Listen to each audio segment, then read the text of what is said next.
Do you know the Fire JD is in so basically a set of people from the VC gang? Spoke up and voiced their voices, for example, Toxic, Dog Masso, and more. This was a comment Dog Masso said in Toxic video why he was banned. I've actually been wanting to say something about this for quite a good bit, possibly for about a year, but I haven't built up the courage to say anything because of possible consequences from Dylan Hoven or others. The main issue that I have had with these guys is the major favoritism towards certain people than others, especially bigger YouTubers, Larks, Bald, Reg, Plus, etc. And it is quite obvious due to the types of videos they do every now and then, thumbnails, screen time they get, and more. And some of these situations that were shown in this video I either did know about but didn't even interfere with, but I did with the erratic drama. Or I had no idea these things were even happening at all because I hardly even talk with the people from the group, besides maybe 7 people. I will also say, I'm actually in my first year of college, but I did use that as an excuse to basically not join these videos due to how dull, plain, and boring they always were.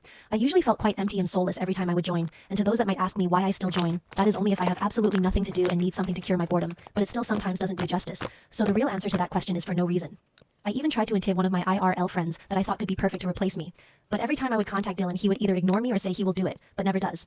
And when I try to contact Joven, he tells me to message Dylan about it. So communication is also very poor in these dudes, and this is only a tip in the iceberg. So overall, after maybe 1 year, I think being a part of this group was more about the JD channel getting views, likes, and money rather than actually having fun.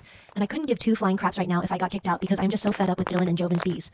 Thank you to the people who read this comment, and thank you Toxic for building up the courage to make this video speaking your opinions in life. I wish you nothing but the best for you. Have a good day. That is all he mostly said, but there are some other people in the VC gang who basically talked about stuff and how JD was boring and all of that, and it was major favoritism. Kind of have a similar experience, at least on some parts. Back in 2021, I joined my first lobby literally the week voice chat got added. I got invited by my friend Mud. This is where I met some people like Reg and Plus Power. Then we made a friend server called Closet Club for like 30 to 50 people who joined JD lobbies. We all sat in a VC and stalked Dylan and Joven's profiles to see if they would join a lobby.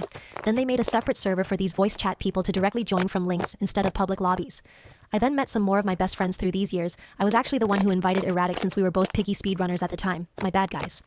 Well, this was until like May of 2023 when I got kicked because I kind of started dissing a video they posted. Not gonna go much into it since it's irrelevant 3-year-old drama. But then when I came back recently, in December of 2025, I noticed the lobbies were more roleplay based instead of playing the game. This combined by the fact that every time they posted a link to join, it usually took 30 to 60 minutes for the lobby to actually start, made me lose interest and I once again rarely join. I guess college also took a part in this. But Ye's main point is that JD lobbies did in fact get very dull after a while, but it could also be the fact we don't enjoy things as much as we used to, and times indeed do change. It is what it is. No hate to JD or anything by the way. It's their channel and their job so they can do as they wish, especially if it gets them higher views and retention. Our thumbnails though, that's a can of worms they'll open another day. I always felt like there was something wrong with the community and with JD. It's the little things you can pick up on quickly, how they use the biggest and funniest for videos over, including others for different videos.